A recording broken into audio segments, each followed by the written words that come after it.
यह कहानी है एक नंदनवन जंगल की, जहाँ बहुत सारे पशु पक्षी रहा करते थे। हरे भरे पेड़ पौधे इस जंगल की शोभा बढ़ा रहे थे। यहाँ कई किस्म के पेड़ पौधे थे। जंगल के बीच में एक तालाब था, जहाँ सभी पशु पक्षी पानी पीने आया करते थे। हिरन, शेर, हाथी और भी कई तरह के जानवर यहाँ रहा करते थे। जंगल बहुत खुशहाल था। ये देखिए कैसे एक नन्हा सा चूहा अपना घर बनाने के लिए पेड़ की जड़ें कुरेद रहा है। लेकिन चूहे के ऐसा करने पर पेड़ को बहुत तकलीफ हो रही है, उसे दर्द हो रहा है। चूहे के वहां से चले जाने पर पेड़ जोर जोर से रोने लगता है।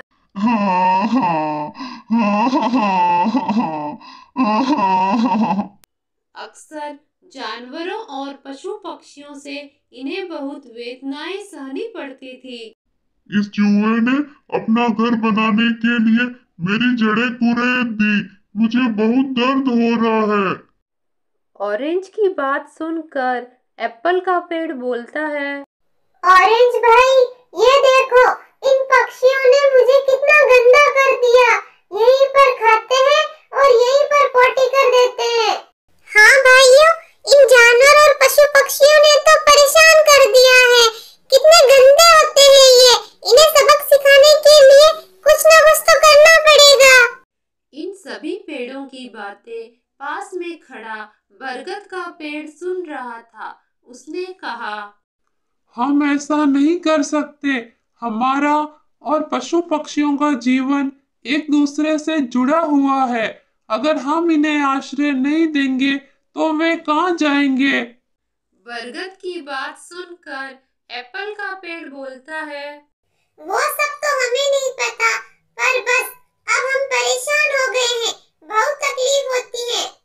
और फिर एप्पल के पेड़ ने एक योजना सभी को सुना दी। योजना सभी पेड़ों को पसंद आई, सिवाय बरगद के पेड़ के। इनकी योजना सुनकर बरगद का पेड़ बोला, मुझे ये सब सही नहीं लग रहा। तुम लोग ऐसा मत करो, गलत कर रहे हो। मेरी बात मानो। रहने दो बरगद भाई, आपको तो सब गलत ही लगता है। सबकी बात सुनकर ऑरेंज का पेड़ बोलता है, बरगद भाई, आप हम सब में बड़े हैं। आप ही बताइए, क्या ये सही है जो पशु पक्षी हमारे साथ करते हैं? हमें भी तकलीफ होती है। आखिर कब तक हम इन्हें हमारे साथ बुरा करने दे? ये कहाँ का न्याय है? आप ही बताइए। ऐसा करने से हमें ही हानि उठानी पड़ेगी। एक बार फिर से सोच लो। सभी पेड़ खुश थे, सिवाय बरगद के। बरगद का पेड़ इनसे सहमत नहीं था। कुछ देर बाद एक तेंदुआ एप्पल के पेड़ के नीचे आराम करने आया। तभी एप्पल का पेड़ जोर जोर से हिलने लगा। ये देखकर तेंदुआ डर गया और वहां से भाग गया। ये देखकर सभी पेड़ खुश हुए। अगली बार मैंगो के पेड़ की बारी आई। मैंगो के पेड़ पर एक बंदर आ बैठा। तभी मैंगो का पेड़ जोर जोर से हिलने डुलने लगा। बंदर तुरंत वहां से भाग गया। मेरे आम पकने से पहले ही ये बंदर खा जाता था। इसे डराकर तो मजा आ गया आज। अब जो कोई भी जंगल के उस भाग में आता, ये तीनों पेड़ उन्हें डराकर भगा देते। इस तरह से सभी जानवरों ने और पक्षियों ने जंगल के उस भाग में आना बंद कर दिया। जंगल में शांति छा गई। देखा, मेरी योजना का कमाल। अब कोई हमें परेशान नहीं करेगा। अब हम सब खुशी से रहेंगे। तुम सब बहुत बड़ी गलती कर रहे हो। इसका अंजाम बहुत बुरा होगा, ये समझ लो। बरगद के पेड़ की बात किसी को भी अच्छी नहीं लगती थी और सभी पेड़ आने वाले खतरे से अनजान अपनी जीत की खुशी मना रहे थे। कुछ दिन ऐसे ही बीत गए। जंगल में शांति छाई हुई थी। एक दिन जंगल के उस भाग में दो लकड़हारे आ गए। लकड़हारों को आता देख सभी पेड़ डर गए। मैं कई दिनों से जंगल के इस भाग में आना चाहता था। तो तुम जंगल के इस भाग में क्यों नहीं आए भाई? यहाँ पर बहुत सारे जंगली जानवर, शेर, तेंदुआ, भालू, हाथी आदि घूमा करते थे। अब कहाँ गए सारे जानवर? पता नहीं कहाँ गए। बहुत दिनों से मैं देख रहा हूँ यहाँ कोई जंगली जानवर नहीं आ रहा है। हमारे लिए तो अच्छा ही है। यहाँ देखो, बहुत सारे मोटे मोटे पेड़ है। इन्हें काट कर बेचेंगे तो बहुत सारे पैसे मिलेंगे। हजारों का माल है ये, समझे? लकड़हारों की ऐसी बातें सुन सभी पेड़ चिंता में पड़ जाते हैं और जोर जोर से रोने लगते हैं। तब मैंगो का पेड़ बोलता है, ये क्यों आए हैं यहाँ पर? पहले तो कभी नहीं आए थे। पहले यहाँ जंगली जानवर घूमा करते थे, जिसके कारण कोई यहाँ नहीं आ पाता था। सभी जंगली जानवरों से डरते थे, लेकिन जब उन्हें पता चला यहाँ इस भाग में कोई नहीं आता, तो ये हमारी लकड़ियां काटने चले आए। देखा, तुमने कितनी बड़ी गलती की है। मैंने तुम्हें कितना समझाया, लेकिन तुमने मेरी एक ना सुनी। हाँ बड़े भाई, हमसे बहुत बड़ी गलती हो गई जो हमने आपकी बात नहीं मानी।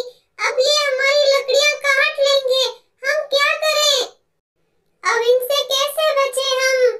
भले ही तुमने जंगली जानवरों और पक्षियों के साथ बुरा किया, फिर भी मैं तुम्हारी सहायता करूंगा।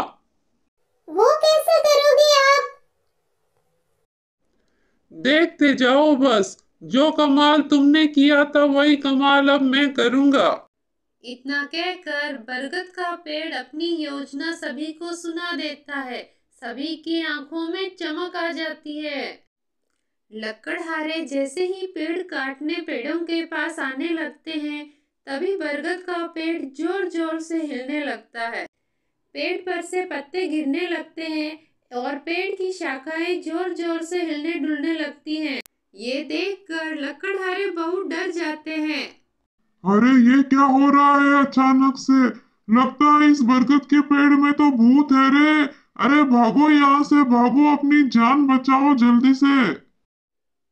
दोनों लकड़हारे वहां से भाग जाते हैं और धीरे धीरे यह बात पूरे गांव में फैल जाती है कि जंगल में भूत है। फिर उस दिन के बाद से वहां कोई नहीं आता और फिर सभी पेड़ अपनी गलती पर बहुत ज्यादा शर्मिंदा होते हैं और बरगद के पेड़ से माफी मांगते हैं। हमने आपको इतना भला बुरा कहा, फिर भी आपने हमारी मदद की। बहुत बहुत धन्यवाद बड़े भाई। तुम तीनों को अपनी गलती का पछतावा है, यही बहुत बड़ी बात है। अब आगे से किसी जानवर और पक्षी को यहाँ आने से रोकना मत। नहीं नहीं, अब कभी नहीं रोकेंगे। अब हम समझ गए हैं कि हमारा और पशु पक्षियों का जीवन एक दूसरे से जुड़ा हुआ है। और फिर धीरे धीरे जंगल के उस भाग में फिर से जंगली जानवर और पक्षियों का आना शुरू हो जाता है। ये देखकर पेड़ बहुत खुश होते हैं और इस घटना से पेड़ों को बहुत बड़ा सबक मिलता है और इसके बाद वो ऐसी गलती कभी नहीं करते। प्लीज कहानी को लाइक, शेयर और सब्सक्राइब जरूर करें।